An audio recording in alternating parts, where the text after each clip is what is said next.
We're live. Hello, everybody. Welcome to Vibe Time with Jerry, a paranormal roundtable with David Flowers, John Savage, Frank Lazzaro, Dennis Estlock, and Ronnie Anderson. I can't do it. I'm here. Fish Rocket. Thank Yeah. you. Fish rocket. Would you like to explain, Dennis? Well, sure, I can. Or you can, but I'll probably tell it funnier because, Oh, yeah. it was hilarious. Yeah. So at Enigma Cons, between wonderful Ronnie Anderson here and Copperhead, there was a challenge issued to eat the Swedish delicacy fish, like supposedly the stinkiest fish in the world. Ooh, smelt. It was. I don't know if it's the stinkiest fish in the world, but this is definitely one of the stinkiest ones I've ever smelled. Poor Angie, just trying to open the can, is over here gagging. While we're getting the can open, I turn and look, and there goes Ronnie running back behind the trailer to go gag. We finally get Ronnie. Oh, it was horrible. But we finally get Ronnie to stick a fork in the can, grab a bite, and not long after that, he's gagging, coughing, and he spit a piece of fish that went flying right beside my fucking head like a rocket. So I'll tell you what, that was the worst thing I've ever put in my mouth. I would have been okay if I didn't smell it. So I held my nose and I put it in my mouth, but when it flopped over and hit my chin, I smelt it, and that's when it came out. it was priceless. And here's me and Copperhead standing looking at each other going, it's pretty damn salty. Oh, yeah, it's really damn salty. That's what she said. And then, and then went back for seconds. Oh, wow. Here we go. Well, I am trying to work on my camera issue, but we can go ahead. I can still hear you, and you can hear me. John, what's the piece of equipment that you were showing? I want to see it. Oh, the thing I stole from NASA? Yeah. What the hell? That is a oscillating scope. Interesting. Explain. Explain. You can measure sound patterns through electronic devices. So I'm gonna hook that up to like my microphone so I can start looking at the waveforms for EVPs. Now, okay, I will. Is that just to monitor background noises, or is that to monitor the actual EVPs themselves? The actual audio signal that's coming in from the microphone to the device. Okay. So, and I'm assuming it has 1/4-inch mic input? Well, what I have to do is, I have some probes. I have to take the microphone apart, put it in series with the wire. So it clamps onto the microphone wire itself. And then I can adjust its frequencies and see what kind of wave patterns I'm getting. We use it for, doing electrical boards if you're making, radios, or if you want to look at sine waveform patterns on any type of electrical devices. So I'm with you. That's my new toy. So I have a cardioid microphone that I use for, like, if I'm using my H4n, instead of using the mics on board, I plug this in, drop 12-foot cable, and I can put the mic wherever I want. And it's all blacked out, so I'm wondering if it would make any difference on that device. I'm curious how that works, the cardioid mic versus the onboard mics, is what I'm saying. Well, what I'm doing is I took some of my old IC recorders from the 90s, and I'm took it apart, and I'm hooking this up to the microphones to see what kind of wave patterns I'm getting before I start taking it onto the field and doing EVPs with it. Yeah, so basically you're trying to build a baseline. Yeah, I want to see what changes in the frequency itself, and the signal that's going from the microphone to the processing chip. I'm with you. Like I said in the last show, I'm reverting back to old school stuff. All this new tech that's out there, blinky, flashy stuff, that's not for me. Well, I look at it twofold. The blinky, flashy stuff for me is great because I have John Q. Public coming in, and that's what they're They looking like for. it, yeah. Whereas if I'm doing an investigation myself, I'm breaking out a micro cassette recorder and I'm recording to cassette tapes. Mhm. You can't refute something that I can't fucking alter. Yeah. And I was talking to a young man today that actually booked the cabin. I think his group name or what he's going by is like Visions of Fear Paranormal or something. But he's like, one of my favorite things is a cassette recorder. He's like, I have digital recorders, but you can manipulate that. If I do it on a cassette tape, you can't.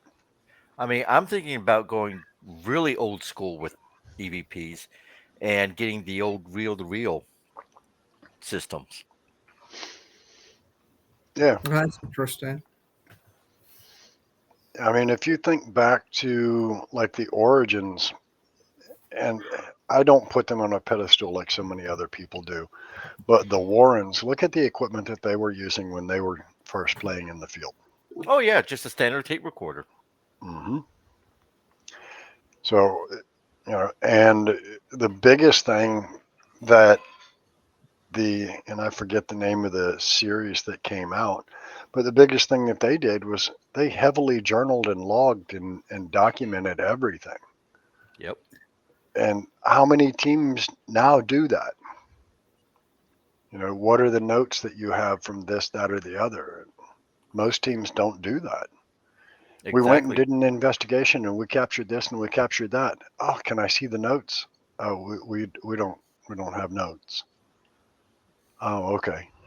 And I admit I'm a slack ass. I'm so far behind now on just reviewing audio. I'll never catch up. Yeah. We got a few DVR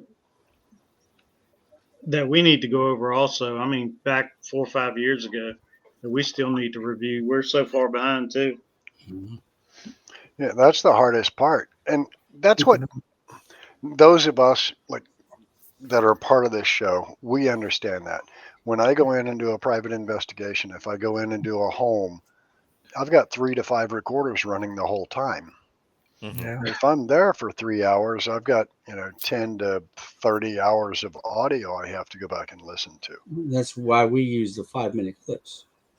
Yeah, that's why I do so many burst sessions. Yeah, do a lot of bursts. That's it. Yeah. And I analyze those on location, and then I'm pretty much at that point in time I can walk away, and everything else is a bonus at that point. Yeah. So Yeah. we use we have an old school recorder with tape in it as well. The problem I found with that is you just can't. You have to have a converter to put it over to digital. Otherwise, you can't take a clip from it. Right. So that's the hardest part when you're using the old school. And we have it, but it is you have to convert it, and that's time. Takes time. You're also at that point manipulating the recording. So you do. It's hard to take an actual EVP from a piece of tape. Yep. But at least with the tape, you can consider that hard evidence, a physical evidence. Sure. Versus, putting it on your phone or anything, say, hey, I got this on a recording off my cell phone. Well, you just got to keep the tapes. You can't you can never erase it. There's something on there. Like I said, I got hard to find those tapes as well. I guess you get them online, but I found them at like Walmart. When I went to Walmart, they had them. Remember, break the tabs on them. Yeah. Afterwards. Break the tabs. Yep. Yeah. So I have an old Sony analog, and I haven't used it in years, and I can't find the tapes for them anymore. Yeah, what size tapes? I mean, the only bad thing with those tapes is after a certain amount of years, they begin to degrade. So, yeah. Yeah, but you're right though. You get your best evidence on them. Oh yeah. You just got to be able to somehow put it on to something else. And that's the hardest part. It's just converting it. Yeah. Yeah, if let's say you had a tape recorder, you got a really good EVP, wouldn't it? If you go to digitize it, wouldn't it just screw everything up? That's the risk you take. Yeah, I mean, your original tape's still going to be okay, but you might not necessarily capture it on digital. Yeah, the transfer may degrade the audio quality itself, so the EVP itself may be altered. Mm-hmm. Yeah. But then again, Spirit does that on electronic anyway. I mean, I had a absolute Class A recording from the bowling alley at St. Albans one time. I asked the question. I've got a group of public standing around me, 8, 10 guests. I said, hey, we've all heard the horror stories here, but was there ever anything good? Was there birthday parties or Christmas parties or Easter egg hunts or anything like that? And I've got a Class A, sounds like a young boy standing right beside me and said, there was nothing good. I must have played it 30 times for people on break because everybody had heard that I had got this great EVP. When I got home, I went to pull it from the recorder and upload it so I could put it to my SoundCloud, and it's not on the recorder. You hear me ask the question, and there's nothing there. I'm like, what the fuck happened to that? So I don't know. I think it's a matter of Spirit can put it there, Spirit can take it away too. Yeah. Yeah, we just recently went through that at Historical Rugby Village. We went into the theater and we did a tinny method session, and we got a recording of a Class A Get Out, and then we get it back home and the recorder is cleaned out. It's not there. Yeah, I've had that happen. It's bizarre.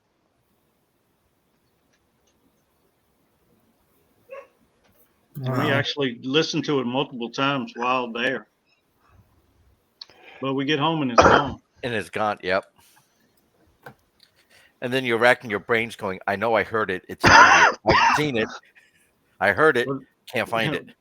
There were 7 of us there, and we all heard it multiple times, but it's not there now. Yeah. And again, I think it boils down to Spirit knows how to manipulate our electronics. Yeah.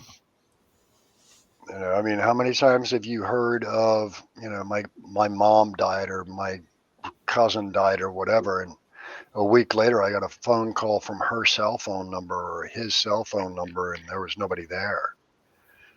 You're like, well, that's just them playing with our electronics.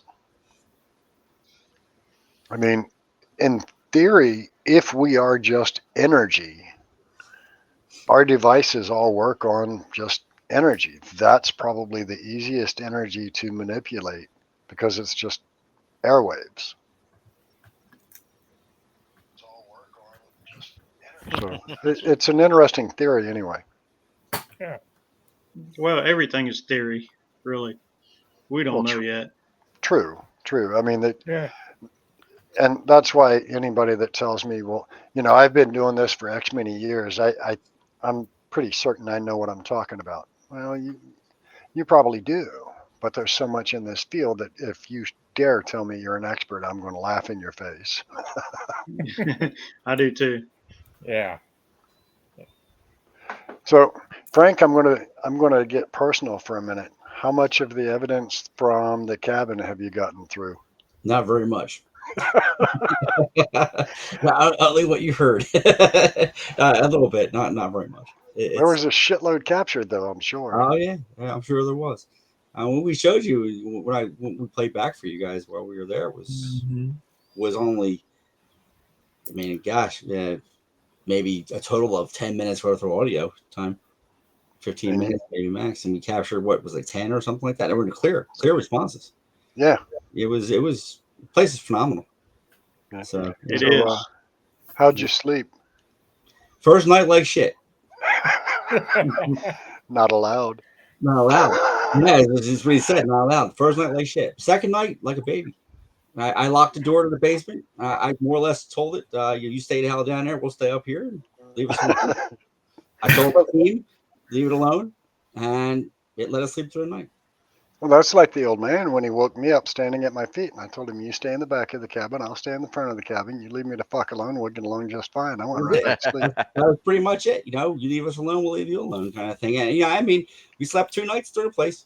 First night I felt like I was more awake than I slept, but apparently we slept, because if you go back in the little recordings I've listened to, all you hear is snoring. So, so we're all sleeping. You just didn't know it. It wouldn't let you get into a good sound sleep. But the second night though, I didn't have a problem. It tried setting off some of the devices. Heard some footsteps. Second night, tried a couple of devices, more or less ignored it and didn't acknowledge it, and after like 2 or 3 tries, it left us alone. Either that, we were just so damn tired, we zonked out, and that was all there was to it. I think that was more the case. You were just burnt out and exhausted. Yeah, I mean, you figure you're pushing hard for a better part of ultimately 2 days. Yeah. And, your body just tells you you're done. That's it. Shuts you down. But the place is great. The place is phenomenal. I mean, I have to say, if anybody who's never been there, if you can get there, absolutely go 100%. It's worth it. It is a great location. It's worth every penny we spent on it. It was absolutely. I mean, my members are talking about wanting to go back again, and so you might get us come down for another trip at some point in the future. It's just because the evidence was. I mean, we were in a room and you're hearing voices. I mean, it was like they were just, you can hear conversations. Yeah. Yeah, it's amazing. So absolutely, I'm not just saying that. And now the cabin was quiet. Yeah, I mean, not much going on there other night, but the house, the rancher, oh my God, off the charts. I know the rancher. I know the brick ranch. We went in there like 8 o'clock or something. Next thing you know, it's 2 or 3 in the morning. I don't know what drew us to the ranch, but it is a great location and it's off the hook. We ended up sleeping in the cabin, but it was quiet that night too. Or either I was dead ass tired and slept through it. Even the grounds were outside, and we were on the field, and we captured what I would perceive to be a soldier or somebody, telling us to get down, asking for gunshots, and getting gunshots. We ask, can you fire your gun for your rifle for whatever, and you hear bang bang. I played them back for you. It was like a series of them on command. It was like, damn, I mean, we could hear them. You hear them with your ear. And they sound like they were far away, but when we played it back and recorded, it was on command, and it was like you were standing right next to them. They're a lot louder. So, and then we got what sounded like the large caliber gun going off as well. Oh yeah, yeah. When we were in the cabin, 2 weeks ago now, Dennis? Yeah, I think something like yeah. And I set my body camera up in the basement, and within 1 minute, I got a shadow. And then we did something in the cabin upstairs, and we were talking about it, or I was talking about it, and then I got told to shut up. Not surprised. But we didn't get anything out in the woods. Yeah, we were. I mean, I was surprised. We went out there just thinking, let's just try it and see what we come up with. We're here, and Charlotte and I went out there. My co-director Charlotte and I walked out into the woods and couldn't believe what we were getting out there. I mean, just standing there and asking for the gunshots and bang, bang, bang. It was like, and then I never thought for a second we'd catch them. And I actually texted Dennis while we're out there, and I said, is there like a gun range or something around? I forget what I said. Is something around here because we're catching gunfire, And he's like, no. He's like, maybe the neighbor. I was like, well, this is not. This sounds further than near a quarter mile away. This is half a mile away. This sounded distant, but when we heard it on the recordings, it was loud. And I hear that voice say, "Get down," was pretty impressive.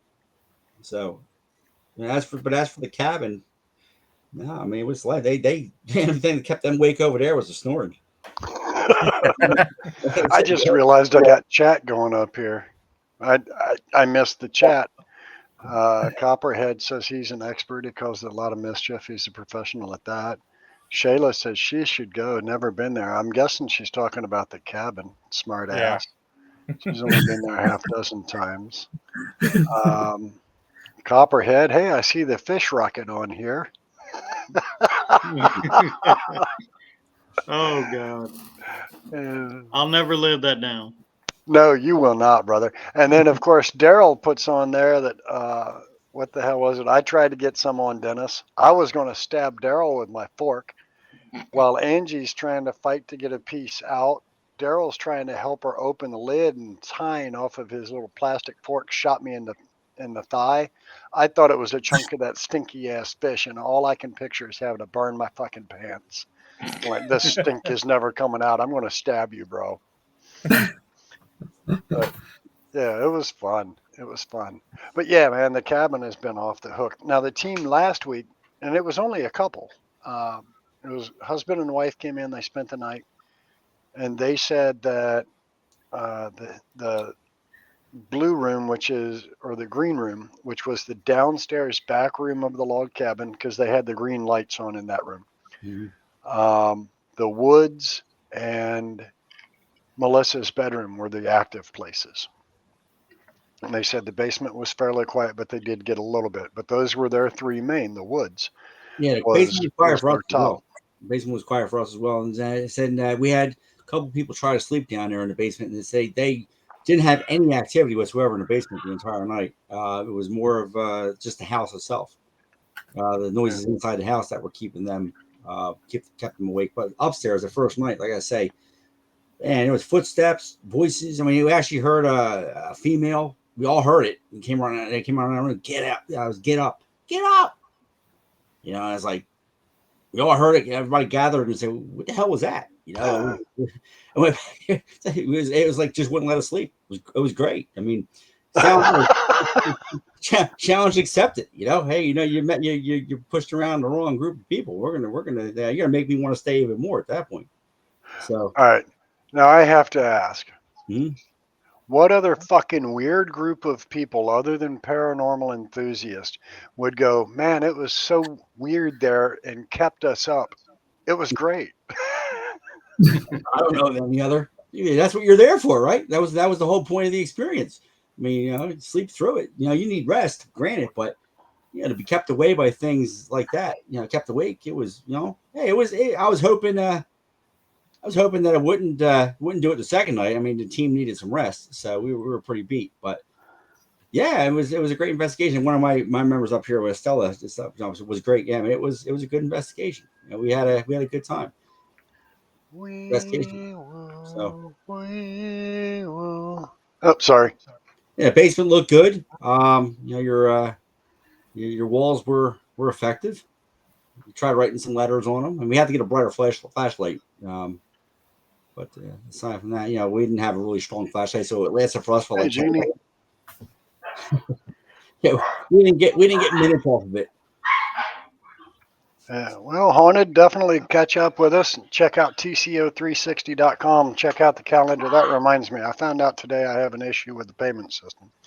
So I got to get that straight and figured out. Yeah, Ronnie Rickard, he says, what was in the basement was after him that the night that we were there. I was too tired. Even knew he put his mother's class ring on the chain with my cross.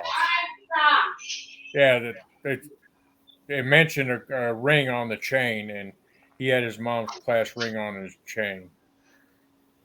That's crazy. Yeah. Well, he was able to name Vicente's name without, and you know, Vicente's my oldest. Never told anybody anything, and he got named, and I don't know if he was trying to get a rise out of me with that, but I was so fat and full from eating that I just didn't care. So he moved on to Ronnie because I was too full to even give him any energy, if that makes sense. Hi, Jeannie. I'm fat and full, and I don't feel like talking today. Even if he named my son, it didn't. I don't know if he was trying to frighten me with that, or you know, I mean, Vicente has been there. I just found that kind of neat, but I was just too fat and full to even go there with him. Yeah, and what I figured out, I've had other teams in the past or other guests in the past tell me that during Estes method or EVPs, they'll pick up family members' names that aren't there. Yeah, that's what he did. And they're like, how, why? And that was what scared them. See, it didn't scare me, and I think it was maybe because Vicente had been there before. You know, Victor and Vicente have both. Victor was with us. You know, it didn't. I don't know. It just didn't. I just didn't give any energy to it. What are you guys' idea on what's in the brick ranch? I'm sure it's multiple things. And I could say from our angle, I mean, we definitely captured female voices. I mean, I know there's definitely a female in the house. I don't think we got any real evidence of anything in the basement that matched up with some of the stories. I mean, we didn't feel threatened. Didn't let it sleep, but didn't, I wasn't threatened by it. It was right.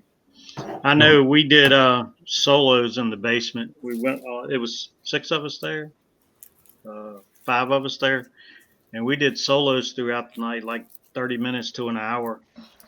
And I know when I was down there by myself, nothing felt threatening to me, but no. It was a weird feeling there. And Angie went down there, and we had a camera on her, and she just started talking to somebody like they were down there, and we had to go down there and get her, and she was kind of weirded out, but it wasn't anything threatening, but something was talking to her, and she was talking to it. We captured. We all heard would sound like a low, almost like a male and female having a conversation, a distant conversation in the house, but there was nobody talking. It was like almost like you want to look outside and see if someone's standing on the property, but there was nobody there. I mean, it was just us. We knew where we were. But, we actually did capture sound like a low conversation. I mean, maybe male, maybe female. Yeah, definitely nothing threatening that I felt that was, out to get any of us. I mean, we also were on our guard because you hear the stories about the place going in, so you kind of were aware. I think Alan and myself came down, and Dennis gave us the tour. What was the week before, Dennis? And yeah, I believe so. And then we all went back as a team, and the rest of the team didn't want to know any of the details on the tour or anything. They wanted to go in blind. And I'd say 85-90% of what Dennis told us, the other guys and gals, they experienced a lot of what the claims were. And I think that something just drew us to the ranch, and we couldn't get out of there, to be honest with you. We would take a break, but we'd go right back to the brick ranch. So we got to come back and do the rest of the grounds and the cabin. John Sullivan said he's seen a dark shadow in the basement. I think one of my members, or if not 2 of them, had said they had seen something low across the floor, across the wall, like a lower, almost like crawling, kind of like low, not tall figure, like a foot and a half tall. Yeah, maybe that was, they had mentioned that, but we didn't catch anything. I'm not aware that we caught anything. And again, it's a lot to review, and we had barely started on it, but it's one of the things. It's like, yeah, we'll get to it, but it's definitely worth the listen. I'll tell you, I just haven't gotten to it yet, but no, definitely a great place. I recommend it. Like I said, well, if it, a little bit of a hike for us to get down there, and we had the worst travel conditions on the way down. It was absolutely terrible. It rained. Terrible. We drove through like a freaking monsoon to try to get to you, and then of course the roads are like this all over the damn place, and with like gullies on the side of them. And you drive make one mistake, you're in a hole. So a bunch of Northerners coming down there driving through country lands like that, it's city guys up here. I'm not saying anything. It's okay. You can say it. We're a bunch of Northerners. A bunch of Yankees came down there. But damn Yankees. Jeannie Payette said she caught the shadow person on the balcony. Yeah, that. So if you look at the Cabin on 360 Facebook page, you will see the photograph that Jeannie gave us. I think it's on our page. If not, it's on maybe the TikTok. But it's a photograph that she took looking up at the railing at the balcony. Yeah, I saw that. You just posted that the other day. Something Yeah. came up. Yeah, like last week. And it's now Jeannie caught one once before up that way that it looks like a damn face in the middle of nothing. It was a wild picture. But yeah, it was. There's been some crazy shit there. Now, over the past week, we've got Cabin Con coming up. So over the past week, I did a lot of clearing. I pushed the wood line back about 30 feet, and all the way off on the left-hand side behind the log cabin, I pushed it back a good 50 feet, and then all the way along behind the brick rancher. So I'm out there on a skid steer, which is fairly noisy damn device. I'm not wearing headphones, earbuds, or anything. And I know in the day that I was pushing dirt and uprooting trees and everything, I heard 3 screams on separate occasions that were loud enough I thought somebody was around my machine, and I had to shut the machine down to look and see if I'd just run somebody over. You make a point that we heard a scream as well. We heard a scream. I remember when we had definitely caught a scream, and some of the people in the cabin during the night heard the scream. They thought it was from the land in between the houses, where it sounded like it was in the rancher with us. Yeah. So both houses heard the scream at the same time with us. That's interesting. Like it generated from outside? Because I just remember them saying that they heard it at the same time, and they said, "Yeah, did you hear that scream?" And they were talking about it. And the impression I got was it was the same scream. I can't prove it one way or the other, but it was it sounded like the same scream, and it made us think it was from the outside. But of course, when you look around, there's nobody around. I mean, it's nothing. It's just a road, and so you think people. But we all heard it, and it was in the middle. It was late in the night. We all heard the scream, and we gathered up. We were talking about it, and they said a lot of people were thinking it came from between the houses.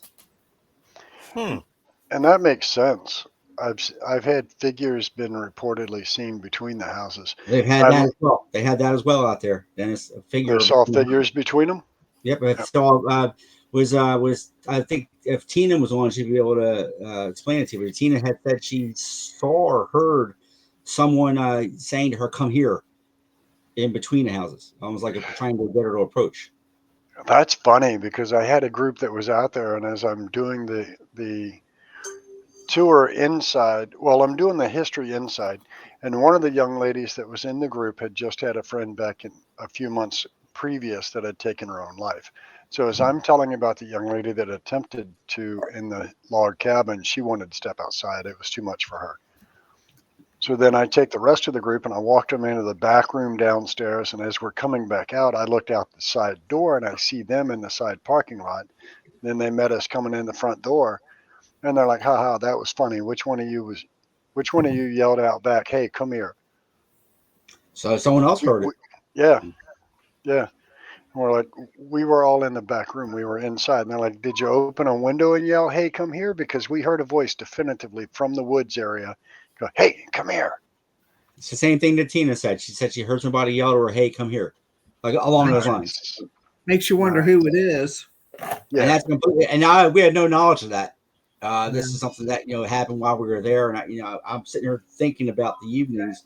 Bringing back some memories and just talking to you is kind of stirring some memories of things that happened to us. And it's funny how those memories are similar to what you've had experiences before. Yeah, well, it's nice to know that there's some confirmation for that young lady. But John Sullivan's got one visit at the cabin. We were sitting out front, looked over at the rancher and saw a light on in the parents' room and saw someone in the window. They walked right over and no one was in the house. And they went right in the room and the light was off in that room. That's not a first time. I've approached the brick rancher thinking that people have broken in. And those that know me know I'm usually armed. There's sometimes I'm naked, but that's at night when I'm asleep and I'm not armed. But yeah, I've gone in the building and kind of went, "Who the fuck did I just see up in the window?" So I'm prepared for it. And I have yet to run into anybody actually in the building that's not supposed to be. No, it's good. Yeah, it was great meeting you guys as well. I mean, come down there and actually, we're here. We are talking on a screen, but it's nice to see Geri again. It's been several years, obviously, but meeting up with you and Dave, Yeah. it was a good time. Fun. Yeah, it was fun. Who all's going to be at Cabin Con? Friday. I'll be there. I'll be there. I'll be there. You coming up, Savage? I'm looking at my work schedule as we speak. And Frank, are you going to come down and hang out with us? In spirit. Come on, man. It's only, 9 hours, 7 hours? I'll astral project to you. How's that sound? Okay. Yeah. Please make sure you're dressed this time. The last time you astral projected to me was kind of frightening. Yeah, it was flying over. Was hanging down, right? Yeah, looked like a yeah. Looked like a pterodactyl carrying a small bird. A small bird, yeah. His beak was hanging down.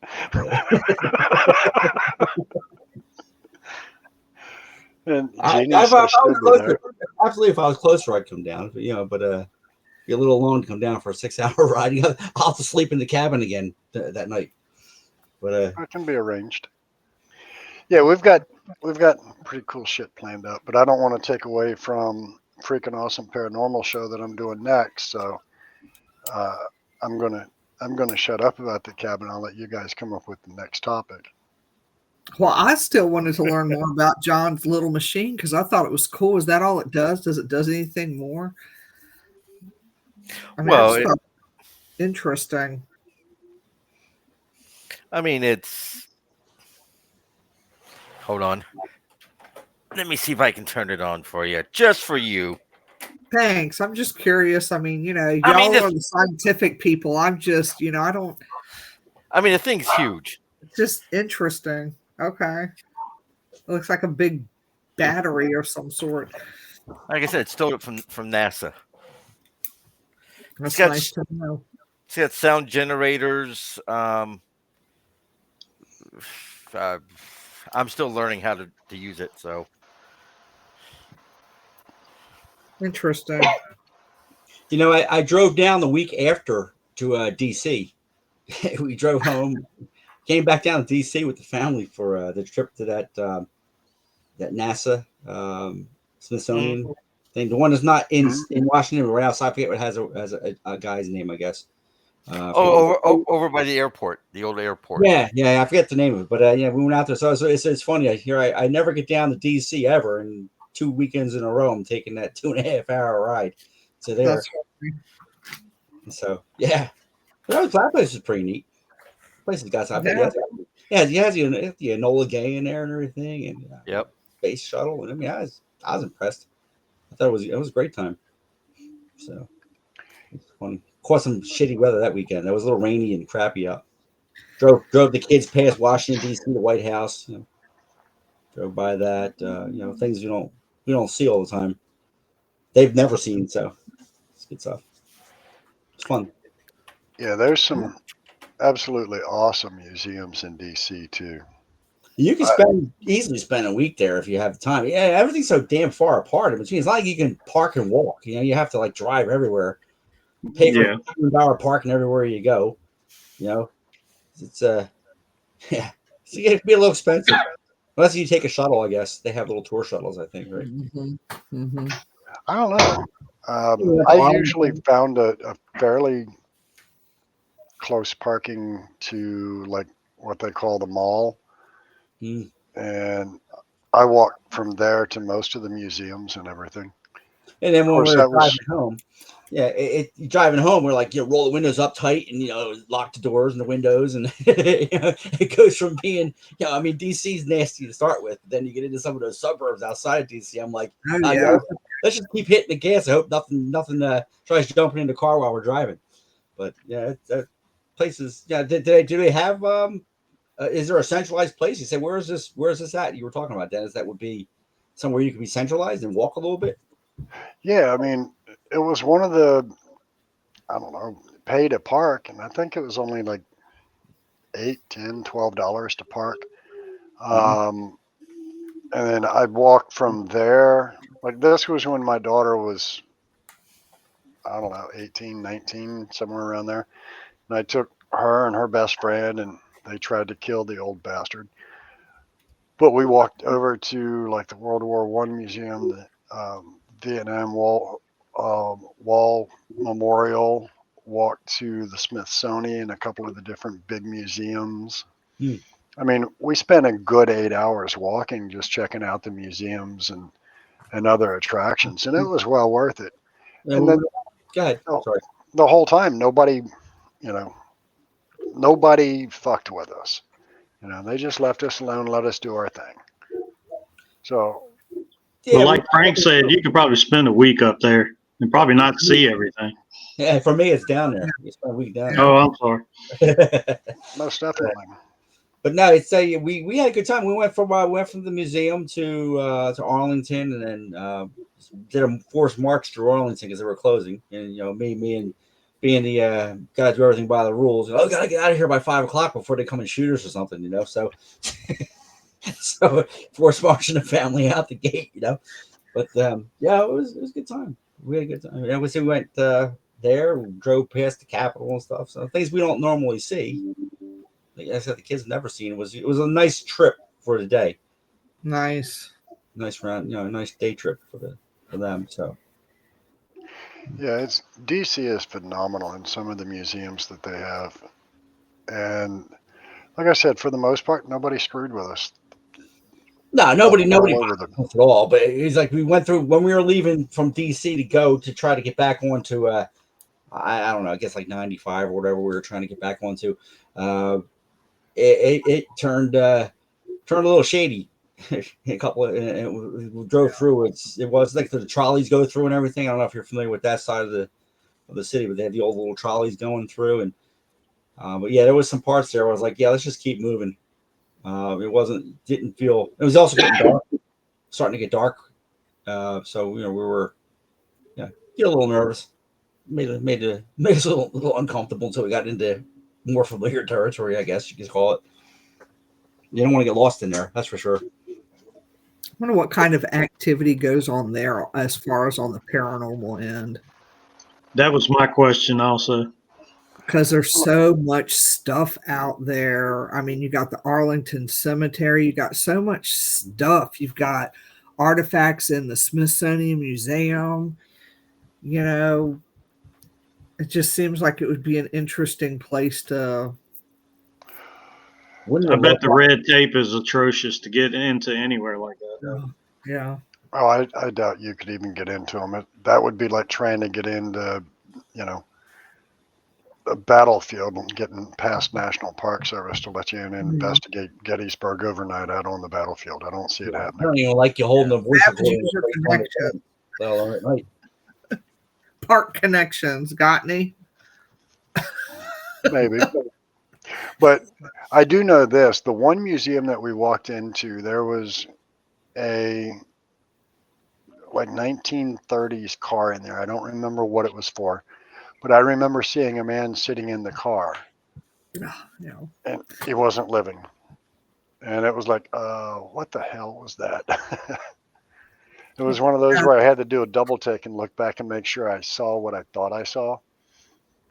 But my daughter has some abilities also. She doesn't utilize them, tries not to acknowledge them. But at one point we stopped and I watched her head snap back to the right.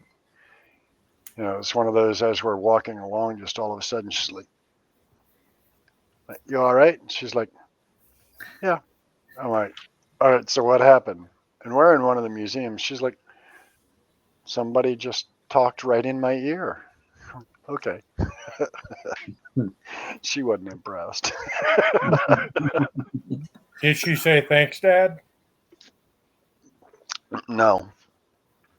No, she tries to ignore those gifts.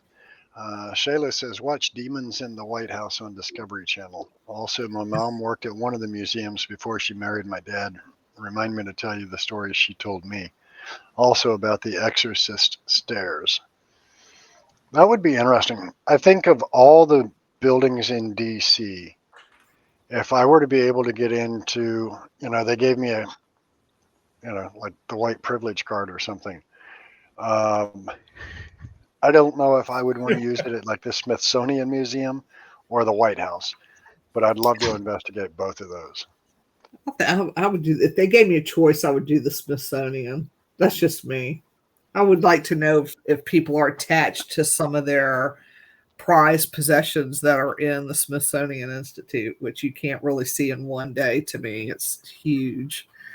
There are claims of the White House being haunted, though. Yeah. Oh, yeah.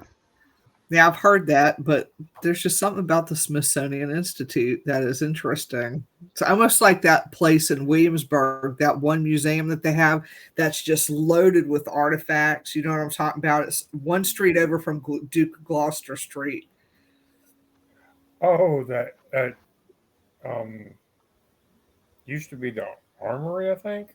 Yeah, but it's got a, I mean, the whole thing is just pleathered with artifacts everywhere, and it just makes you wonder, kind of like Pamplin Park, with everything they've collected there, and there's just so much activity in that one part of the building, where all the little body is that sits up and down. I can't think of the name of the room right now, but it's just, you just feel stuff there. Philadelphia has a couple of really big. You got the Independence Hall up here. You've got Betsy Ross House. It's a pretty big one. You've got Constitution Center. Now there's a lot of different places around that hold a lot of the old artifacts from that era. Then you got Alfred's Alley. Alfred's Alley is an awesome place. Alfred's Alley is the oldest continually lived in street in America. It dates back to way back before Revolution, and investigated that. That place was pretty cool. There's a lot of really historical things right in the city, right where I live here, that that are very similar. Just the historical aspect of things. Can't get into any of them though, because you got to have you got City Hall right in Philadelphia alone is a huge attraction, but you really can't get into any of them without knowing somebody. We're carrying $1 million worth of insurance, which who the hell's got that? Right. Chris Ventura says Mutter Museum in Philly. Been there to that. Mutter. I've never investigated the Mutter Museum, but I've visited Mutter Museum. It's pretty cool. It's a really, you're into oddity stuff. That's all kinds of all kinds of stuff in there. So work. Wow. That place is it's more or less they gather up bodies and stuff like that, like skeletons and bodies, and that's it's a neat place. But it's for like medical students. That makes sense. That sounds like it'd be a cool place to go. There is a place here in Virginia that I want to go check out one day. It's called the Body Farm, and it's used for nothing but forensic science evidential purposes. Oh yes, yeah. And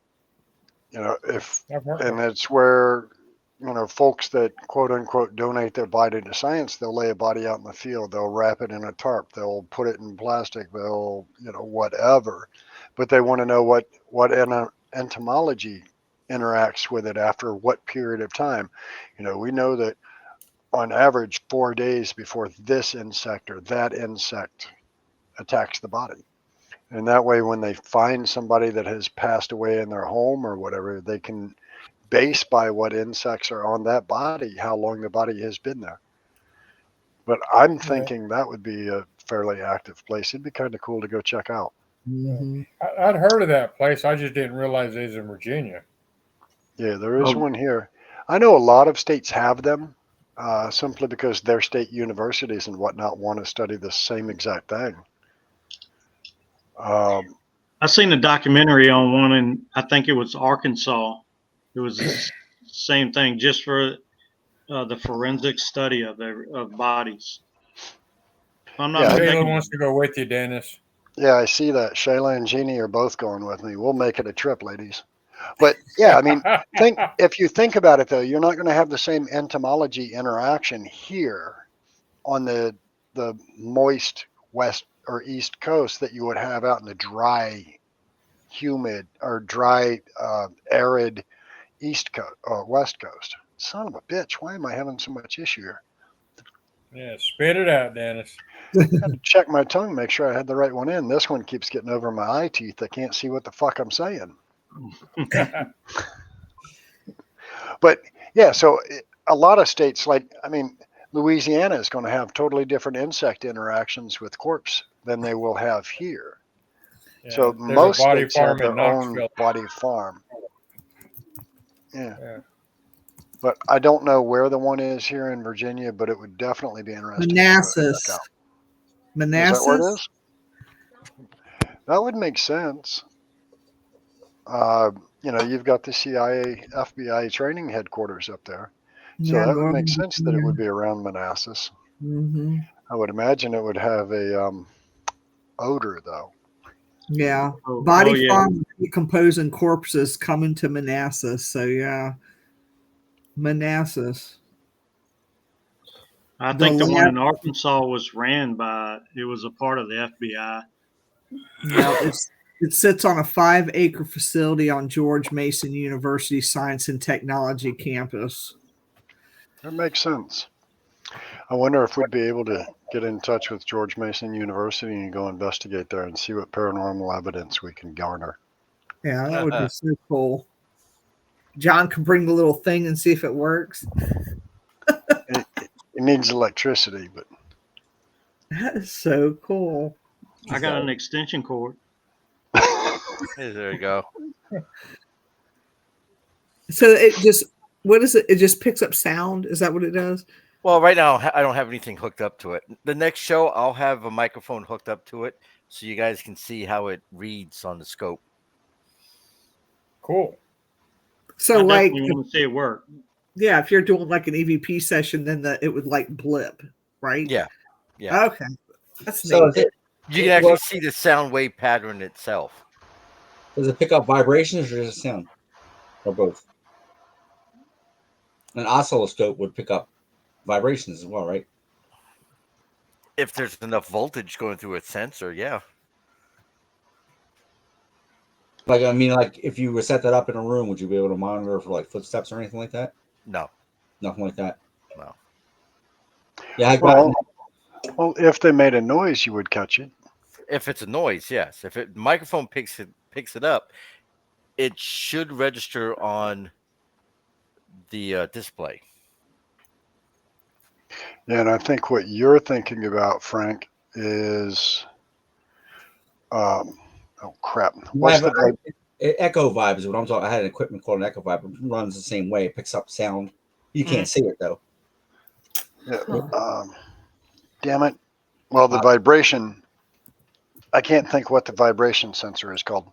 A geophone? Geophone. There we go. Geophone. Okay, that's what I'm thinking. You're right. Yeah.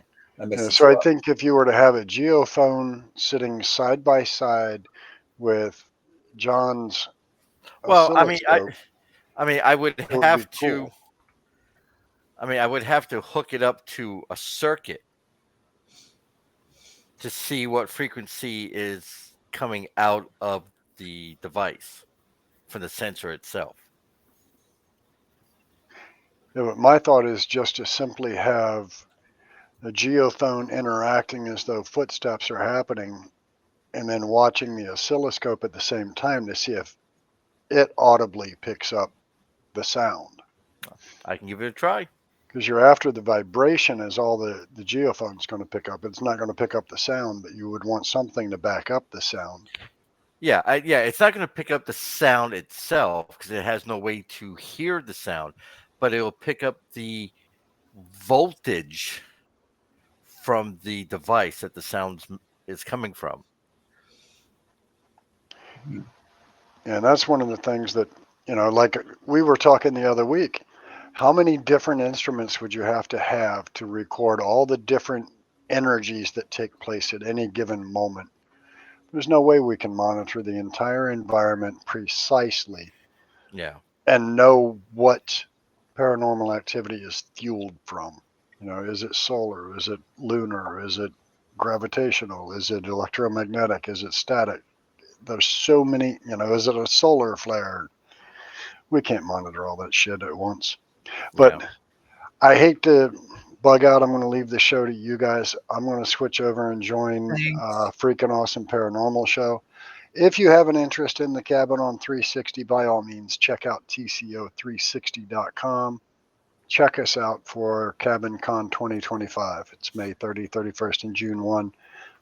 Love you guys. Hey, Dennis, before you go, what finger am I holding up? I don't know. You're all blacked out. Turn on the light, asshole. See you, bud.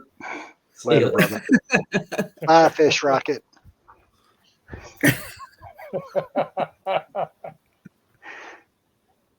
That friggin' guy. Yeah, but that does sound interesting, though. Yeah. So yeah, I'm going to start working on a couple experiments and see what I can register and record with this device, and then Now, go does from it there. measure different frequencies? Yeah. Or, okay. I'm still learning on some of the stuff on here, because this is like way out of my league for science gadgets. So, I mean, I've got delay sweeps, sweep mode A/B trigger. I mean, I can probably launch Saturn V rockets with this damn thing. I want to see it work. I'm looking forward to that. Yeah, that's pretty interesting. Well, I mean, like I said in the last show, I've made a decision to go back old school. I just to advance the field. That's the only way we can do it. Oh yeah. Speaking of that, David, don't forget to charge the lantern. Yeah, I got to charge mine too. Ours died on the tour. Yeah. Don't say I didn't remind it. It's evidence right here. I can't say that now, can I? Yeah, because mine's sitting right here, and I don't plan on bringing it. Damn it. I mean, we got his little tour, one of the Cabin 360 one they were selling. Mhm. And that thing worked like a champ. Did it really? It did. Yeah, it did. I mean, I didn't have a chance to I haven't really had a chance to do much. Oh yeah, we got that one. That's the one I'm talking about. I'm coming. Yeah, it worked like a champ. Yeah, I like that little lantern. And I love the flame. I mean, yeah, you got one too. Yeah. For twins. Do Yeah, you have one too? it works like a champ. I mean, it was sitting there and nothing would interact with it, and then we actually heard footsteps, and then this would go off. That's so cool. Yeah. Is that like a little REM pod lantern? Yes. Yeah, Yeah, it is. that's exactly what it is. The REM pod. Boost Paranormal. Oh yeah. I had a gentleman out of Carolina build me one. It's more like a camping lantern, not like that one, but that's pretty neat. And it's like a REM pod. Yep. Yeah, it worked. It worked. I mean, I was thinking, what's this going to be? You're going to have the wind blow outside. You brought your toy. Yeah. We're twins. Oh no! What is that one? This is an original. Is it really? With the original globe. That's nice. That is so cool. Don't drop that thing, Sam. Oh God, no. That is so cool. I took that from where I work, from one of the old buildings. Nice. I mean, I recommend that out there because we were surprised. I mean, I couldn't identify a pattern or anything. I was hoping maybe it was a pattern going off with it. First time using it. No, it was a couple times we heard footsteps and then it would go off and then it actually got cold around the area where you were. It was right next to my I had my cot set up in the living room area of the rancher, and that was on the windowsill, and I would hear footsteps come up, and actually would have to pull the blankets up because it was cold, get cold, and then that would go off, and then it would go off, and it would stop, and that was the end. It would. It was the first night they did it. It's like every time we try to fall asleep, they would set that damn thing off again. And That's wild. And then the second night, it went off 3 times, and I finally said, "I'm not paying attention to your asses. Leave me alone." And it never went off again. Yeah. It's good stuff. Yeah, I think sometimes that works. Like with what happened when we were there, and I was just too tired to interact, and just didn't feel like it, and it didn't bother me anymore. It just left me alone. Yeah, I don't know what other things can trigger it at this point in time. I haven't had a chance to really play with it, like debunk it per se, but throw it out there for that night, and I was pleasantly surprised by it. I mean, I bought it to support, Dennis and the place. I mean, I like the flame in it because it looks genuine. It has that flickering flame that I thought would be like, this is a lot more. I just think that it's going to attract more in because they're going to relate to that more, that color of the flame flickering. It look, So Yeah. I was surprised. I was, That's exactly why I like it, because it looks like an actual lantern. Mm-hmm. Yeah. Yeah. In fact, the one that John just held up, it looks identical to it. I mean, Yeah. So no, that was whoever is building them for him to sell. It's they got a good device there. I mean, I think it's a good device. That's coming out of Boost Paranormal, right? Boost Paranormal. Yeah. Boost Paranormal. Yeah. They build equipment. It's really cool. Yeah, so I bought that because it was there. It was the last one he had, and we wanted to support. Drove down to support his efforts with the cabin. So, wasn't a problem for. I can always use new. I haven't bought equipment in a while. I told you that before. This is the first piece of equipment I've really bought. Right. And I wouldn't have bought it if it wasn't for that purpose. But I'm glad I did because it actually works pretty well. Yeah, it is a nice piece of equipment. I just don't have anywhere to put it right now. I have to figure out how to get it so I can travel with it without breaking. Right. I don't have a box or anything to put it in. I have no more room in my boxes, so I have to come up with something. But throw some shit away. Maybe that's what I'll do. Make some room. No, you better not. Yeah, well, it's after 9:00, folks, and this hour went by super fast. Usually does. Next week we've got John Savage. We're going to be talking park history. Oh, whatever. yeah. The spirits of Chip Oaks. Yeah. Yeah. And some of the cool stuff. Thank y'all for coming on tonight. Appreciate that. Yeah, I'll get my camera issue fixed. Oh, you're fine. I'm Yeah, just glad you came in clear and I wasn't all frozen up this evening. Nah, Yeah, Ronnie, you've never looked so well. I know. I wore my sombrero and everything for you. You definitely have a face for a podcast. All right, everybody. Join us next week. Yeah, I know. You're right. Yeah. Good night, Join all. us next week for John. Thanks for See you coming next on. week. Y'all have a great night. Good night. You too.